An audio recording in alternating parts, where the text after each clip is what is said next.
संविधान के अनुच्छेद 356(1) के अंतर्गत राष्ट्रपति महोदय द्वारा 13 फरवरी 2025 को जारी की गई उद्घोषणा का अनुमोदन करने का मैं प्रस्ताव लेकर सदन के सामने आया हूं।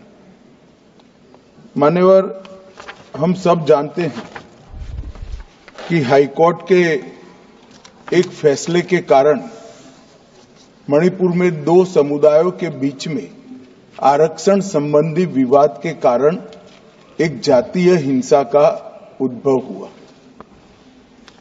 मान्यवर, ये रायट्स नहीं है ना टेररिज्म है। ये हाईकोर्ट के एक फैसले के इंटरप्रिटेशन के कारण दो समुदायों के बीच में जातीय हिंसा हुई। सभी सदस्यों ने इस पर काफी चिंता व्यक्त की है मान्यवर, और उन्होंने कहा कि भाई तुरंत शांति हो, पुनर्वास के लिए तुरंत प्रयास किए जाएं, केसों की न्यायिक जांच हो और जो पीड़ित है उनकी पीड़ा कम करना और उनका जो नुकसान हुआ है इसकी भरपाई होनी चाहिए।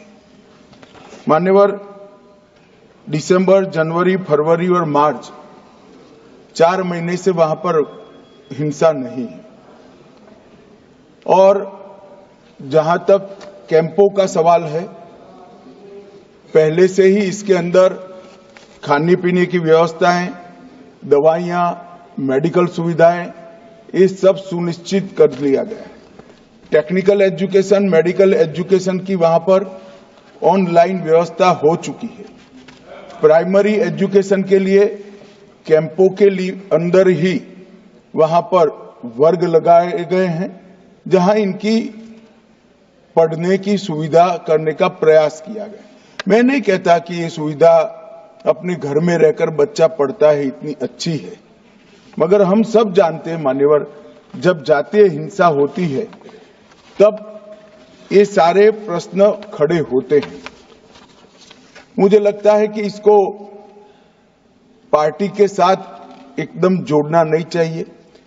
मैं इस तरह का जवाब भी देना नहीं चाहता सदन में कि आपके समय में इतनी हिंसा हुई थी, हमारे समय में इतनी हुई, आपके समय से हमारे समय में कम हुई है।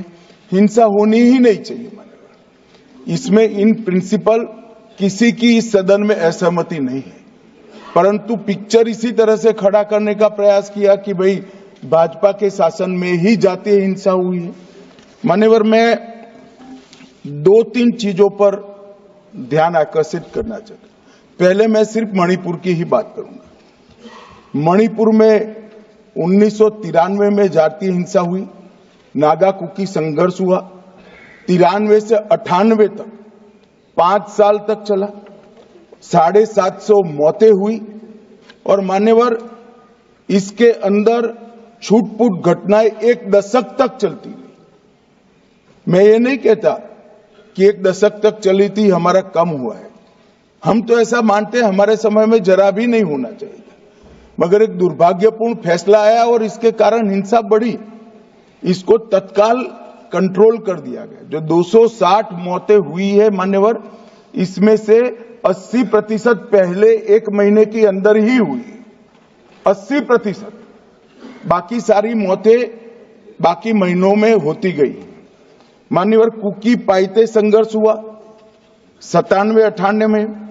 50 से ज्यादा गांव नष्ट कर गए, 40,000 लोग विस्थापित हुए, 352 लोग मारे गए, सैकड़ों घायल हो गए, 5,000 घर जलाए गए। मतई पंगल संघर्ष हुआ 1993 में। उस वक्त 100 से ज्यादा मृत्यु हुई थी और 6 माह तक हिंसा चली। अब मैं चित्र इस तरह से खड़ा कर दिया गया कि भारतीय जनता पार्टी विफल हो गई।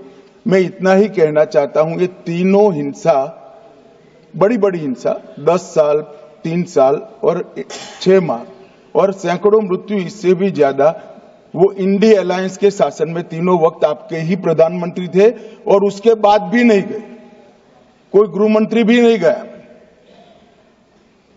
जो मुद्दे उठाते हैं उनको मेरा सिर्फ छोटा सा वास्तविकता में बताना चाहता हूं। और मान्यवर, ये तो जातीय हिंसा थी। हमारी सरकार आई 2017 में, उसके पहले 5 साल में एवरेज 1 साल के अंदर 212 दिन मणिपुर बंद रहा है मान्यवर। कोई जातीय हिंसा नहीं थी। लगभग 1000 से ज्यादा एनकाउंटर हो गए। सुप्रीम कोर्ट को संज्ञान लेना पड़ा था मान्यवर। हमारे 6 साल में एक भी दिन बंद नहीं रहा, ब्लॉकेड नहीं हुआ, हिंसा नहीं हुई।